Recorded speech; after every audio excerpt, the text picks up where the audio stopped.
I'm not a philosopher. I'm not a philosophy major.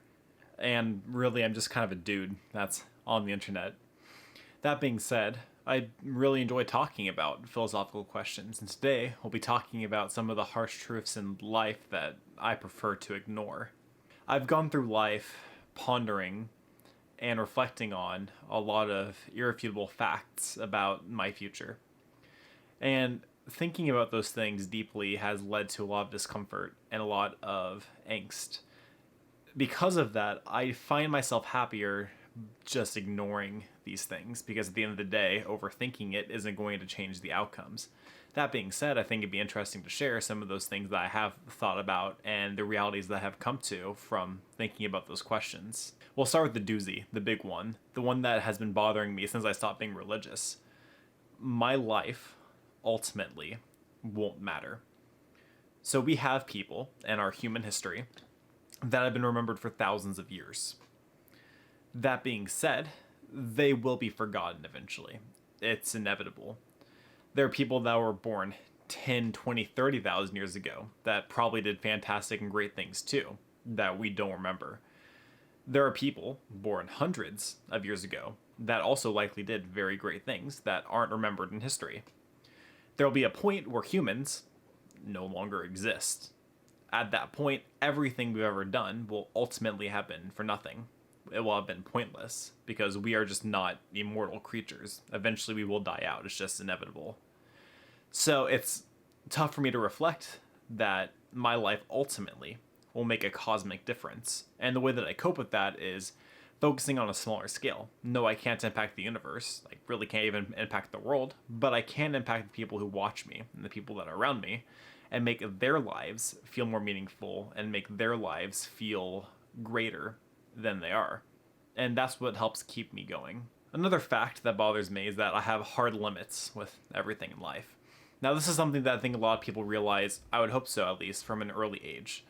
Whenever I played all of the different sports that I played when I was a kid, there was a cap to how much natural talent I would have in each of those sports. With working hard, I probably could have surpassed my limits by quite a bit, but even then, I was never meant to be an Olympic level athlete. When it comes to schooling, I'm not a prodigy. Even whenever I don't try and I'm passing, even if I put in my everything, I probably wouldn't become a straight A student. And even if I did, I wouldn't go far beyond that, where you have people that have like 4.5, 5.0 GPAs from doing all these amazing extra classes and honors or whatever. I have a hard limit to the amount of academic prowess that I have. And the same thing goes to my knowledge cap.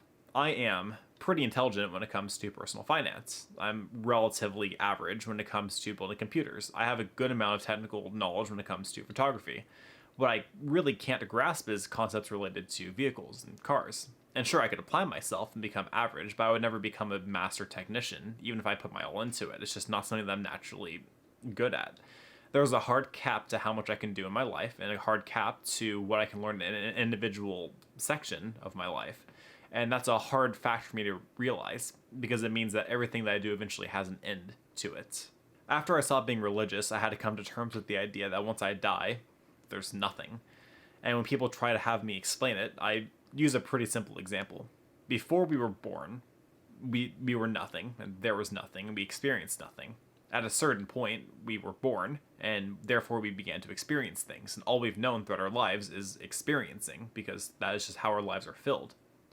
When people ask me what I think death is, I think death is just a return to what it was like before life, which is just nothing. It doesn't hurt. It's not sad. It's just nothing. And honestly, that's more terrifying than the idea of have a hellish afterlife, because at least then you get to experience something.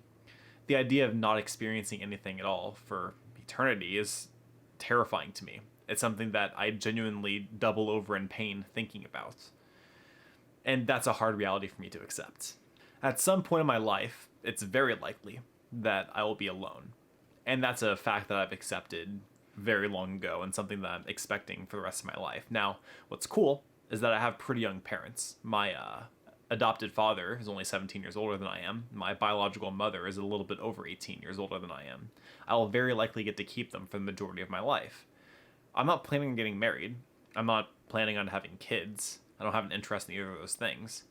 It is entirely within the realm of possibility that I could die alone. without people who love me surrounding me.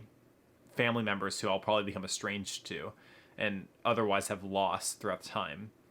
Relationships and friends that I will have attained very likely won't last until the end of my life. It is very likely that I die alone, and that is a terrifying thought for me. I think the final one is a good one to end off on, and it's that I'm my own greatest enemy. Now, I like to reflect on interview questions to help kind of keep myself centered. And an interview question that I always expect is, what is your greatest weakness? And my honest answer is how high my expectations are. Whenever I give that answer, I'm meaning that in relation to a lot of things. I have very high expectations of my employees that are under me. I expect them to give me their best at the shift. It doesn't have to be the best they can do in the entirety of their lives, but on that day, I expect them to give me the best that they can. Whenever it comes to my management, I expect the best from them. I expect them to devote themselves entirely to their craft. I expect them to do their very best at their job and to make sure that everyone is taken care of.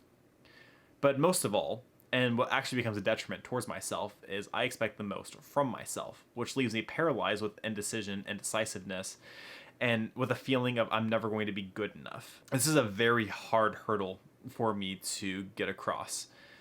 It is not just perfectionism. It is the idea that I know that I am capable of so much, and the fact that I'm not at where I could be is irritating.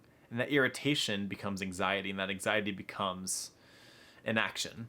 I stop trying and I stop caring because it's a defense mechanism for me not to feel like a failure. I am my greatest enemy.